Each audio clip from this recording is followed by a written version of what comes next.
Hi. Hello. నమస్తే అందరికి. Welcome to my channel. ఇప్పుడు మనం చెప్పుకోబోతున్న story 'my bad boy' episode 233. అమ్మ నొప్పి బావా అని వేద గట్టిగా ఏడుస్తూ ఉండేసరికి రుద్ర ఫోన్ చేశాడు అందరికి. 2 నిమిషాల్లో అందరూ వేద రూమ్లో ఉండి వేద ఏడుస్తూ ఉండేసరికి శౌర్య వెళ్ళి కార్తీ, సుధా, వేదకి కావలసినవి చూడు, నొప్పులు మొదలైనట్టున్నాయి కానీ అమ్మాయికి ఆపరేషన్ చేస్తామని చెప్పింది కదరా డాక్టర్.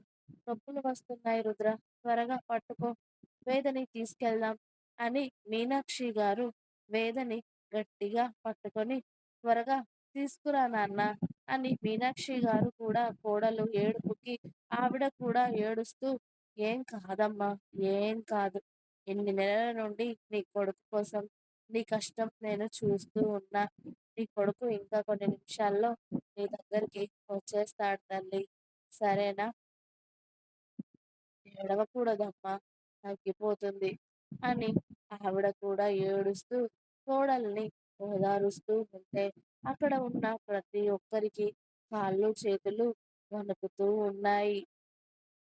శౌర్యని కార్తీయమని చెప్పినా ఇంకా అతడు అక్కడే ఉండి వణుకుతూ ఉన్న అతడిని చూసి శౌర్య డ్రైవింగ్ చేసే పొజిషన్లో లేడు అని చెప్పి ఇంకో ఇద్దరు డ్రైవర్లను కూడా కార్ తీయమని చెప్పి వేద కోసం పెద్ద కార్ జీవన్ స్టార్ట్ చేసి పెట్టి రుద్ర, త్వరగా వేదని తీసుకోరా, నేను ఇక్కడ కింద ఉన్నాను అని జీవన్ కాల్ కట్ చేయగానే పద, ఏం కాదే అని రుద్రకి కూడా కాళ్ళు చేతులు వణుకుతున్నా కూడా ఆ దేవుడిని ఒక్కసారి తలుచుకొని 2 చేతుల్లో వేదని ఎత్తుకున్నాడు.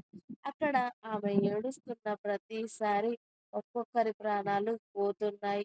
నాన్న, త్వరగా పదరా, ఎక్కువసేపు ఉండకూడదు అని మీనాక్షి గారు అరుస్తూ ఉండడంతో రుద్ర ఫాస్ట్గా లిఫ్ట్ ఉన్నా కూడా స్టెప్స్ మీదనే భార్యని ఎత్తుకొని కిందకి రాగానే నాన్న ఒక్క నిమిషం రా అని మీనాక్షి గారు కంగారుగా దేవుడి గదిలోకి పరిగెత్తి మోకాళ్ళ మీద కూర్చొని భగవంతుడా, నా కోడలు, నాకు పుట్టే మనవడో మనవరాలో క్షేమంగా తిరిగి మళ్ళీ నా ఇంటికి రావాలి. ఈ 9 నెలలు అది దాని ప్రాణాలన్నీ పుట్టే వాళ్ళ మీదనే పెట్టేసుకుంది. నా కోడలు, నాకు పుట్టే వారసులు చల్లగా ఉండాలి అని దీవించు తండ్రి అని భగవంతుడికి కన్నీళ్లతోనే మొక్కుకొని దేవుడి దగ్గర ఉన్న కుంకుమ తీసుకొని వచ్చి వేదాకి, అలాగే ఆమె కడుపుకి, అలాగే రుద్ర నుదుటిన కూడా బొట్టు పెట్టి నా కోడలికి సుఖప్రసవం జరిగేలా చూడు దేవుడా, పద అని ఇక మీనాక్షి గారు తొందర చేయడంతో వేదని పట్టుకొని రుద్ర జీవన్ స్టార్ట్ చేసిన కారులో బ్యాక్ సీట్లో కూర్చుంటే తన పక్కనే మీనాక్షి గారు, ఫ్రంట్ సీట్లో సుధా గారు కూర్చున్నారు.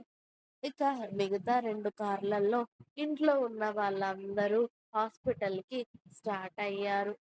రుద్ర వేదని పట్టుకొనే ఉండడంతో చరణ్ ఆల్రెడీ వేదని ట్రీట్ చేస్తూ ఉన్న డాక్టర్కి కాల్ చేయడంతో డాక్టర్ రెడీగా హాస్పిటల్కి రావడం, వేదకి డెలివరీ చేయడానికి అన్ని రెడీ చేసుకోవడం కూడా జరిగిపోయాయి వెంట వెంటనే. ఎందుకు అంటే హాస్పిటల్కి 5 మినిట్స్ డిస్టెన్స్లోనే వాళ్ళ ఇల్లు కూడా కాబట్టి ఆవిడ త్వరగా చేరుకుంది. పైగా వేదది చాలా కాంప్లికేట్ ప్రెగ్నెన్సీ కదా. ఆవిడ రావడం, వేద కోసం ఆల్రెడీ బయట స్ట్రెచర్ పట్టుకొని రెడీగా ఉండడం కూడా జరిగిపోయింది. హాస్పిటల్ ముందు రుద్ర వాళ్ళ కార్లు ఒకటి వెనకాల ఒకటి హాస్పిటల్ ముందుకు వచ్చి చేరాయి. ముందుగా రుద్ర వేదని ఎత్తుకొని ఏం కాలేదు, ఏడవకు అని చెప్తూ ఉంటే వేద రుద్ర చేతుల్లోనే ఉండి అతడి కాలర్ పట్టుకొని నా వల్ల కావట్లేదు బావా, ఏదైనా చెయ్యి ప్లీజ్, నొప్పి తట్టుకోలేకపోతున్నాను అని కన్నీరు కారుస్తూ ఉంటే అతడి ప్రాణం విలవిలలాడిపోతుంది. ఆమె ఆ ఏడుపు చూడకూడదనే కదా ఎంత పెద్దవాళ్ళని మట్టుపెట్టాడు. అలాంటిది వాళ్ళ ప్రేమ కోసం, వాళ్ళ ప్రేమకి గుర్తుగా వస్తున్న ప్రాణం కోసం తను అలా అల్లాడిపోతూ ఉంటే చూస్తూ ఉండడం తప్ప ఏం చేయలేకపోతున్నాడు రుద్ర. ఆమెనే చూస్తూ ఉంటే లేట్ చేయకు రుద్ర. పద నాన్న, డాక్టర్ గారు కూడా చూస్తున్నారు అని మీనాక్షి గారు కదిలించగానే, నువ్వు నీ కొడుకు క్షేమంగా కొన్ని నిమిషాల్లో నా చేతుల్లో ఉంటారు. అనవసరమైన టెన్షన్ అస్సలు పెట్టుకోకు. అంతా బాగానే జరుగుతుంది అని వేద నుదుటిన ముద్దు పెట్టి ఆమెని ఎత్తుకొని కారు దిగగానే, నువ్వు నాతోనే ఉండు బావా అని అతడి చేయి పట్టుకుంటుంది వేద. నేను నీతోనే ఉంటాను. ఎక్కడికి వెళ్ళను అని వేదని స్ట్రెచర్ పైన పడుకోబెట్టబోతూ ఉంటే అతడిని అస్సలు వదలదు వేద. అతడికి దూరంగా జరగాలని, అతడికి దూరంగా వెళ్ళాలి అని అస్సలు లేదు ఆమెకి. దాంతో నేనే తీసుకొస్తాను పదండి అని రుద్ర సెకండ్ ఫ్లోర్‌లో ఉన్న ఆపరేషన్ థియేటర్‌లోకి లిఫ్ట్‌లో ఆమెని తీసుకొని వెళ్ళాడు. వాళ్ళ వెనకాలే అందరూ కూడా మెల్లిగా వెళ్ళారు. ఆమె కోసం ఏర్పాటు చేసిన రూమ్‌లోకి వెళ్ళి ఆమెని బెడ్ మీద పడుకోబెట్టగానే, "నా వల్ల అవ్వట్లేదు బావ. ఏదైనా చేయమని చెప్పు డాక్టర్‌ని" అని అతడి చేతిని పట్టుకొని ఏడుస్తూ ఉంటుంది వేద. ఎంతలా అంటే ఆమె గోర్లు రుద్ర అరచేతిలో దిగిపోతున్నాయి. అంటే ఆమె ఎంత నొప్పిని ఓర్చుకుంటుందో అతడికి అర్థమై డాక్టర్ గారిని చూస్తూ, మీరు సిజేరియన్ అని చెప్పారు కదా! కానీ పెయిన్స్ వస్తున్నాయి. ఇప్పుడు ఎలా? నార్మల్ డెలివరీ అవుతుందా? అని అడిగాడు రుద్ర తడబడుతున్న గొంతుతో. ఒక్క 5 మినిట్స్ రుద్ర. నాకు 5 మినిట్స్ టైం ఇస్తే నేను చెక్ చేస్తాను వేదని. మీరు బయటికి వెళ్తారా అన్నట్టుగా ఆవిడ రుద్రనే చూడడంతో, లేదు బావ ఎక్కడికి వెళ్ళడానికి లేదు. ఇక్కడే ఉంటాడు అని వేద రుద్ర చెయ్యి పట్టుకోవడంతో ఆమె మొండితనం డాక్టర్‌కి కూడా తెలిసి ఉండడం వల్ల, ఏం పర్లేదురా మీరు ఇక్కడే ఉండొచ్చు. మీ హస్బెండ్ ఉండొచ్చు వైఫ్ దగ్గర అని చెప్పి అతడి ముందే వేదని టచ్ చేస్తూ ఓవైపు హార్ట్ బీట్ చెక్ చేస్తూ, ఓవైపు స్కానింగ్ చేస్తూ ఉన్నారు. బేబీ పొజిషన్ ఏంటి? డెలివరీ ఎలా జరుగుతుంది? అని. పెయిన్స్ వస్తున్నాయి. ఆల్రెడీ బేబీ డెలివరీకి సిద్ధంగా ఉంది. కానీ అది నార్మల్ డెలివరీ అవ్వదు. పైగా వేద పెయిన్స్ తట్టుకోలేదు అని అర్థమయ్యిన డాక్టర్ గారు, నార్మల్ అవ్వడానికి చాలా కష్టమవుతుంది రుద్ర. అయినా ముందు నుండి చెప్తున్నాను కదా! తనది కాంప్లికేటెడ్ ప్రెగ్నెన్సీ అని. నార్మల్ జరిగితే ఏదైనా ప్రమాదం ఉంటుంది. తనకి గాని, బేబీకి కానీ. కాబట్టి సిజేరియన్‌కి వెళ్తున్నాను. నీకు ఓకే కదా! అని ఆవిడ 2, 3 సార్లు రుద్రని అడిగారు. నార్మల్ చేయకుండా ఆపరేషన్ చేస్తున్నారేంటా అని అంటారని. కానీ తనది కాంప్లికేటెడ్ ప్రెగ్నెన్సీ అని రుద్రకి చాలా బాగా తెలుసు. కాబట్టి మీరు ఏదైనా చేయండి. నా భార్య, బిడ్డ బాగుంటే అంతే చాలు. ముఖ్యంగా దానికి ఏం కాకూడదు అని చెప్పాడు రుద్ర. బిడ్డకు ఏదైనా అయినా కానీ వేదకి మాత్రం గీత పడకూడదు అని అతడు చెప్పిన తీరుకి, ఇక నేను చూసుకుంటాను అని వేదని హాస్పిటల్ గౌన్‌లోకి మార్చి వెంటనే ట్రీట్మెంట్ మొదలుపెట్టారు డాక్టర్ గారు. ఆవిడకి అసిస్ట్ చేస్తున్న డాక్టర్లు కూడా.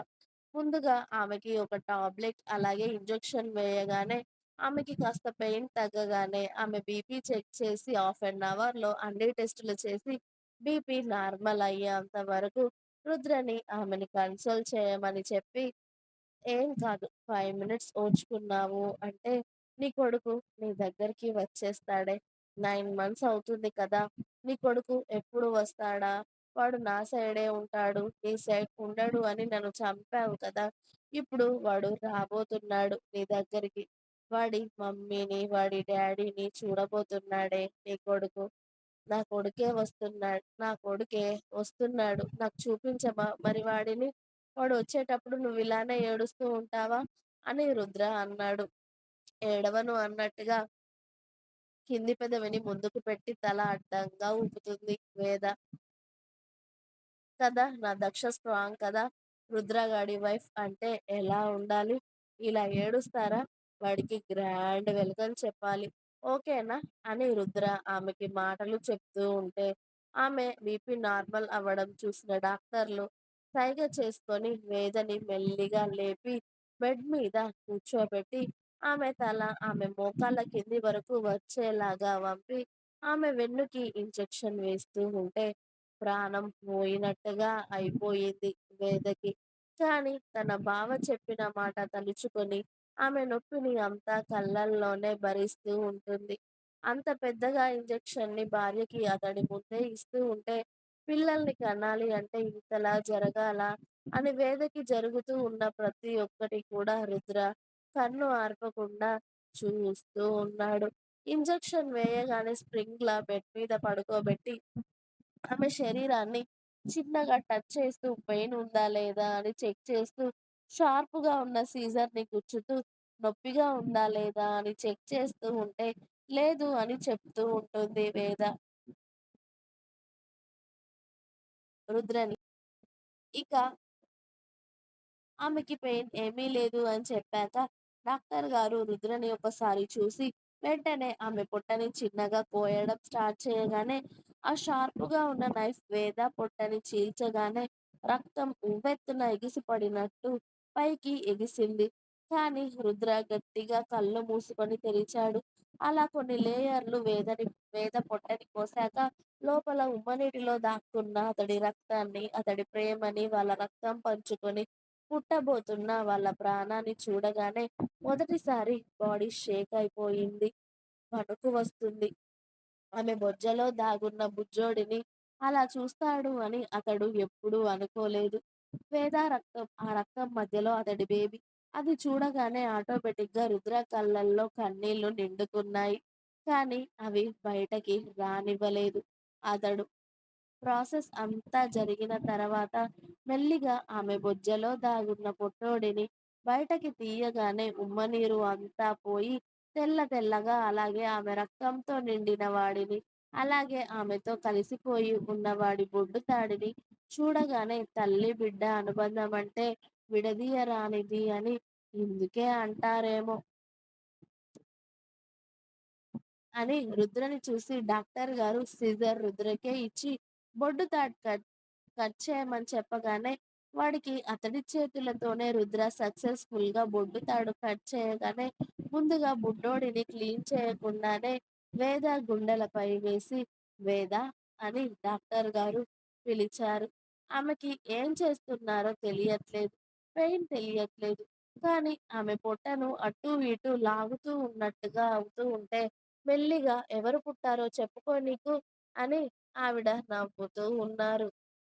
ఖచ్చితంగా నాకు కొడుకే పుడతాడు మేడం అని వేద ఆమె ఎద మీద పడుకున్న బుజ్జోడి మీద చేయి వేయగానే కంగ్రాచులేషన్స్ రుద్ర, కంగ్రాచులేషన్స్ వేద, బాబు పుట్టాడు రుద్ర, చూడండి మీ కొడుకుని అని ఇక మిగిలిన ప్రాసెస్ వేదకి డాక్టర్స్ చేస్తూ ఉంటే తల్లి వెచ్చదనానికి వాడు చక్కగా తల్లి రక్తంతోనే తల్లి ఎదపైన హాయిగా వెచ్చగా బజ్జుకోవడంతో వాడిని చూడగానే ఎంత ఏడిపించావురా నా పెళ్ళాన్ని నువ్వు బయటికి రావడానికి అని అతడు చూపుడు వేలితో వాడి బుగ్గన మెల్లిగా తట్టగానే వాడి చెంప కదిలించగానే రుద్రకి ఉన్నట్టుగా వాడి బుగ్గలు లోపలికి పోయాయి. సొట్ట బుగ్గలు.